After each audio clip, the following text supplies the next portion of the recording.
C'est clairement une des sagas de romantasy les plus appréciées de ces dernières années. C'est une histoire avec l'un des couples les plus hot des univers de l'imaginaire. C'est un récit qui va te donner envie de marcher pieds nus dans le sable. Fais attention quand même aux serpents, hein, parce que c'est dangereux les serpents. On sait jamais si t'es pieds nus. Un accident est vite arrivé, hein. Fais gaffe aux serpents si tu marches pieds nus dans le sable. D'espionner des gens et d'assassiner ta famille.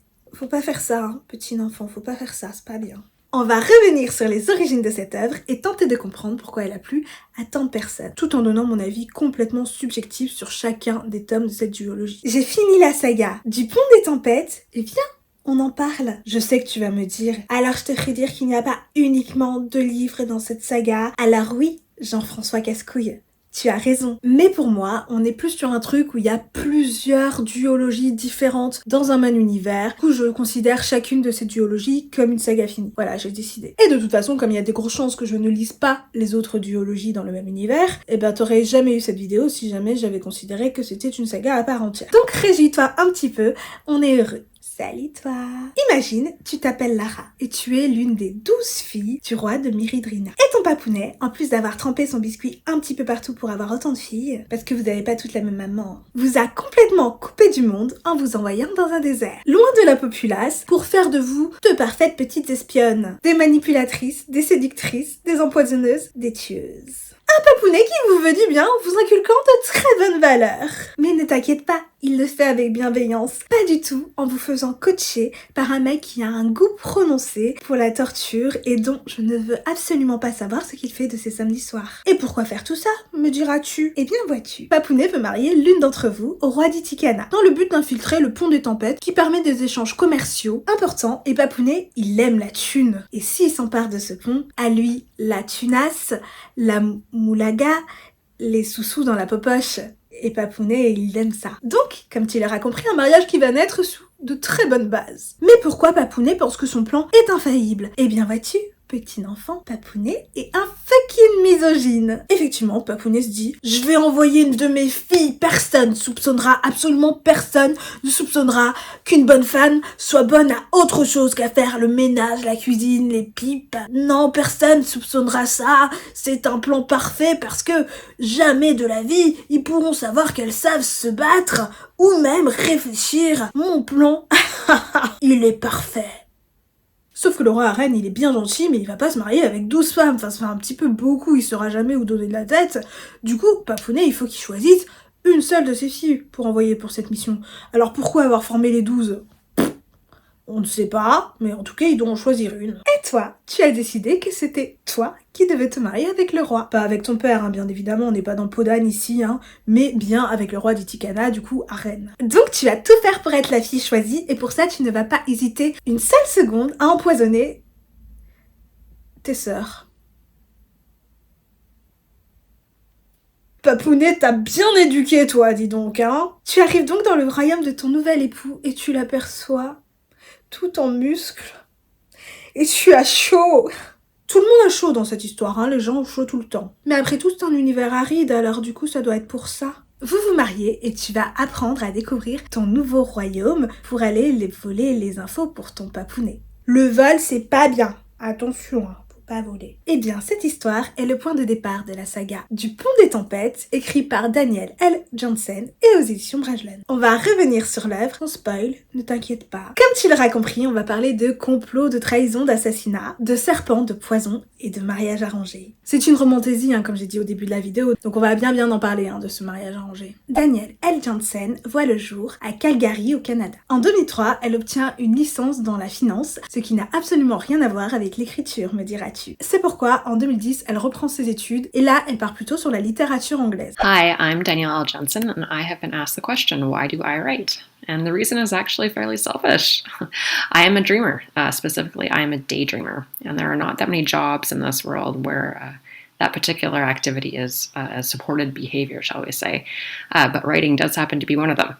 Not only am I not discouraged from daydreaming, I am encouraged to do it and to get those daydreams down on paper. So I get to spend my days lost in my imagination where what I can come up with in my mind is the limit. I'm really privileged to be able to pursue my dreams that way, and then to share them with readers, which is a really amazing experience. En 2014, elle sort son premier roman, Stolen Songbird, qui sera le premier tome de sa première trilogie, The Malediction Trilogy. Et puis, c'est en 2019 qu'elle sort Le Pont des Tempêtes en auto-édition. Un univers qui comportera 3 duologies différentes, avec dans chaque duologie le point de vue d'un couple différent. Ce qui d'ailleurs a été assez compliqué pour elle de faire parce que tout le monde lui réclamait de continuer à suivre Lara et Aren. Elle les a pas écoutés et elle a bien eu raison. Parce qu'en fait, elle, c'était pas l'histoire qu'elle voulait raconter. Et puis pour ceux qui vraiment en veulent un petit peu plus sur Lara et Aren, elle a fait une nouvelle où on parle un petit peu plus de Lara et Aren. Donc tu vas quand même les retrouver, tu vois, c'est pas la peine de pleurer. Dans tout ce qu'elle a écrit à ce jour, il y a vraiment un truc avec la mer, les bateaux, les ponts, les trucs comme ça, là. L'univers marin, tu vois. Car elle trouve que l'eau, enfin quand je dis l'eau, je parle pas du liquide que tu bois, tu vois, je parle vraiment de la mer, est un formidable élément pour séparer deux royaumes entre eux. D'ailleurs, le savais-tu? Danielle L. Jansen déteste la mer, car elle a le mal de mer tout simplement, donc du coup, elle est pas hyper à l'aise sur les bateaux, tout ça, enfin voilà, elle aime pas la mer. Tout comme son personnage du Pont des Tempêtes, du coup, Lara. Coïncidence? Je ne pense pas. Petit fait inutile à savoir en plus sur elle, elle est fan de Taylor Swift. Je sais pas ce que tu vas pouvoir faire de cette information, mais te la donne quand même, c'est cadeau. Le Pont des Tempêtes, dont le titre original est The Bridge Kingdom, est sorti en 2019 aux États-Unis et en 2023 en France aux éditions Brajlon. C'est une romantaisie dans laquelle t'as vraiment 80% de romance et 20% de fantaisie. Quand je parle de fantaisie dans cet univers-là, en tout cas, c'est-à-dire qu'il n'y a pas de bail magique, c'est juste que ça se passe dans un autre univers que le nôtre, avec d'autres conflits entre royaumes, mais il n'y a pas de bail magique. Mais en fait, ça suffit pour être catégorisé comme de la fantaisie. Il n'y a pas besoin qu'il y ait des monstres, de la magie, tout ça, tout ça. Donc là, il n'y a vraiment pas de magie. Si tu cherches ça, tu vas pas retrouver ça là-dedans. It's not common, I'd say, to encounter a fantasy series where there isn't a fairly strong romantic element, or not romantic, a magical element. And for me, the thing that was one of my motivations behind writing The Bridge Kingdom without magic is that I had been reading so many novels where magic solved everything. Magic was just they would just level up. It was like a video game. You would just get another power every time you encountered an adversary or an obstacle that you needed to encounter. And you were getting these, such overpowered characters that they almost ceased to be human. And I was really sick of that. And so I wanted to write a story where the heroes had to solve their problems with intelligence, with physical skill, with being clever, and that type of stuff. Sur ce point-là, je parle sur le point de la fantaisie, il n'y a pas de choses vraiment très très originales. On est sur de la trahison. Sur des royaumes qui font des affaires avec d'autres royaumes, et t'en as certains qui sont plus gourmands que les autres, les petits coquinous. Bien évidemment, ils cherchent à... Comment dire ça de façon polie?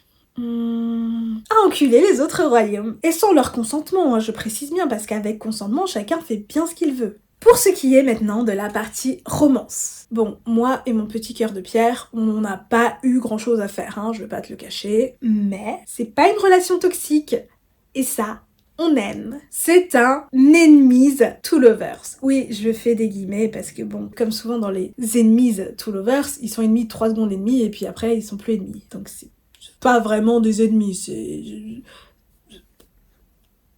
c'est 2 personnes de royaumes différents. Aren, il est tout gentil, tout mignon, tout attentionné, v'là l'homme parfait. Lara, bon, gentil, c'est pas tellement ce qui la caractérise le mieux, mais on l'aime quand même. Alors il y a ce truc de quiproquo que je déteste, que je hais, ça y est, c'est là-dedans. Tu sais, ce truc du mensonge qui sert à rien, tu vois, il n'y a pas eu d'utilité du mensonge, et la justification c'est « Oui, mais si je lui dis la vérité, il va plus me faire confiance. » Oui, c'est sûr que mentir, ça aide à ce que l'autre te fasse confiance, connasse.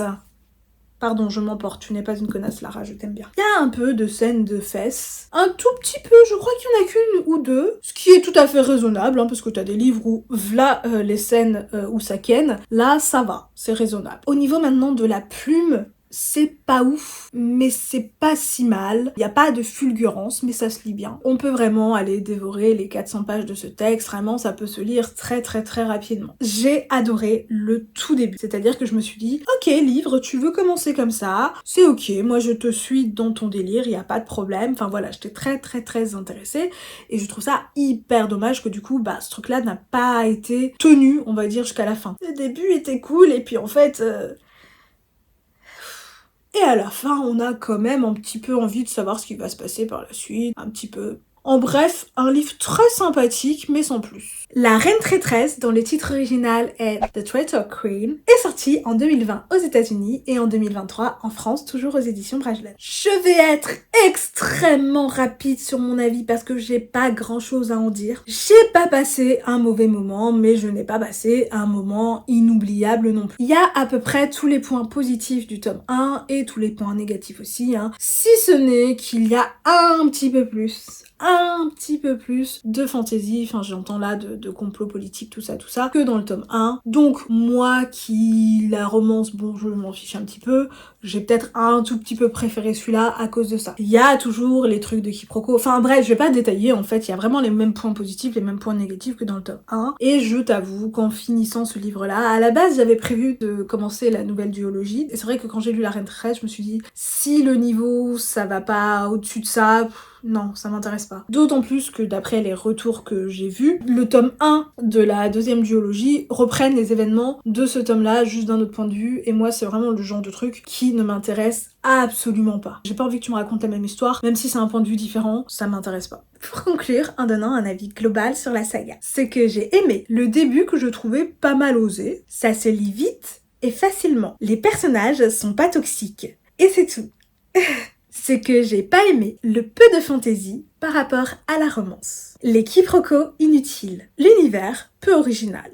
Si tu veux avoir chaud en lisant une histoire sympathique mais sans plus, cette saga est faite pour toi. A contrario, si tu veux de la fantaisie tout simplement, et peu de romance, passe ton chemin. Je vais quand même prendre 2 petites secondes pour te faire le point superficiel.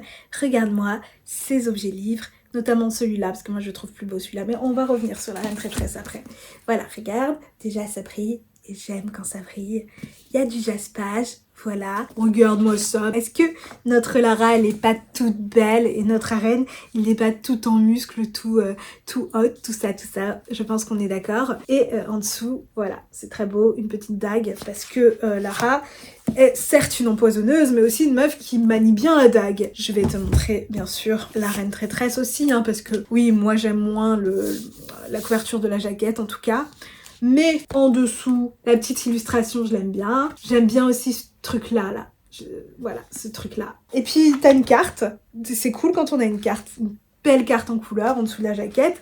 On aime le petit moment superficiel. C'est important. My favorite quote is from Oscar Wilde's The Picture of Dorian Gray. But the quote itself is, "There's only one thing in the world worse than being talked about, and that is not being talked about." I think that in a lot of ways, as an author, it's obvious why this quote is is a particularly good one. But I think it speaks a little bit more to my life as a whole. When I was young, I was really shy, and lots of times I still am. But I thought being talked about was, the worst thing in the world because it, of course, was going to be negative, and it was, of course, going to be, something that I would be absolutely horrified about. But as I've, aged and grown, I've learned that generally speaking, if you're not being talked about, it's because you're not doing anything interesting or worthwhile. And so, in my mind, that is a far worse thing than being the occasional subject of gossip. J'espère que cette vidéo t'aura plu. Si elle t'a plu, n'hésite pas à liker, à partager, à t'abonner et à commenter. Si tu es resté jusqu'à la fin, tu peux me mettre un petit emoji pont, dague ou serpent. Et tu peux me dire si tu as lu cette saga, ce que t'en as pensé, et si jamais tu ne l'as pas lu, est-ce que cette vidéo t'a donné envie de la lire ou pas. Sur ce, des bisous!